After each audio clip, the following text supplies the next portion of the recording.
Que raconte la première page du livre de votre histoire de vigneron? En 1926, mes arrière-grands-parents se sont installés à Bonalgues, ils arrivaient de Corrèze, et c'est là que l'histoire a commencé, que de génération en génération, on s'occupe encore de ce domaine à l'heure actuelle.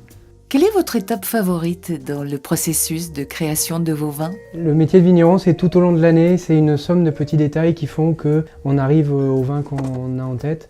Je crois qu'il y a quand même un moment, si on doit en retenir un, c'est la période des vendanges.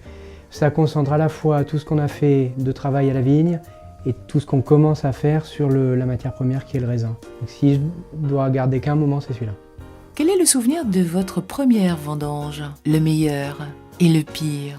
Première vendange, j'aurais du mal à la dater, mais clairement c'est tout petit. J'ai souvenir moi de me balader dans les rangs de vignes avec les vendangeurs qui rigolent, qui râlent. Moi je suis un peu la mascotte des vendangeurs parce que je dois avoir, je sais pas, 5 ou 6 ans, ça c'est le premier.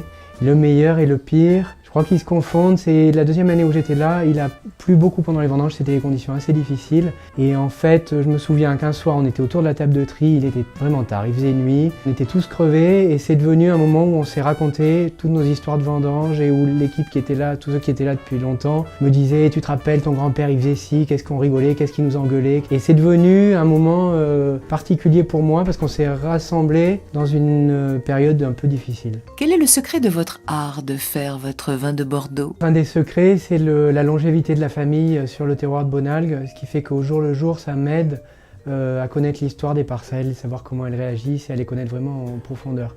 J'ai même des livres qui datent de la Révolution française et qui expliquent comment à l'époque ils géraient le vignoble. Quelle est l'histoire de votre étiquette? Sur l'étiquette, il y a 3 demi-lunes, l'étiquette de Bonalgues, 3 demi-lunes qui ont à voir avec les chevaliers de Malthe qui sont passés par Pomerol. Et puis il y a également l'emblème de la propriété qui sont 2 animaux un peu mythiques qu'on a retrouvés dans les livres anciens de la propriété. Quelle est la date de naissance de votre cuvée préférée? Si je dois parler des millésimes anciens, sans doute Bonalgues de 90. D'abord c'était le moment où moi je commençais vraiment à m'intéresser au vin et c'est le millésime qui m'a fait me dire que sans doute un jour ce serait mon métier. Et puis dans les millésimes récents, j'espère que 9 et 10 on a fait aussi bon que ça. Quel type de mets s'accorde le mieux avec votre vin? Moi j'aime bien la cuisine assez simple, ça peut être par exemple de la volaille rôtie et puis accompagné par exemple en ce moment c'est la saison des cèpes, ça accompagne très bien les arômes de Bonalgues et de nos merlots. C'est d'ailleurs ce qu'on va déjeuner à midi avec l'équipe des vendangeurs parce que c'est un plat de saison. Quel est pour vous le meilleur moment de dégustation? Il y a un moment que j'aime bien, c'est le dimanche avant le déjeuner. On se retrouve avec les copains et on a l'appétit qui commence à venir un peu. Et à ce moment-là, on a envie de s'ouvrir un bon vin rouge, de se raconter une histoire autour et puis d'embrayer avec le repas où on va passer des heures à table. Quel est pour vous l'art de vivre à Bordeaux?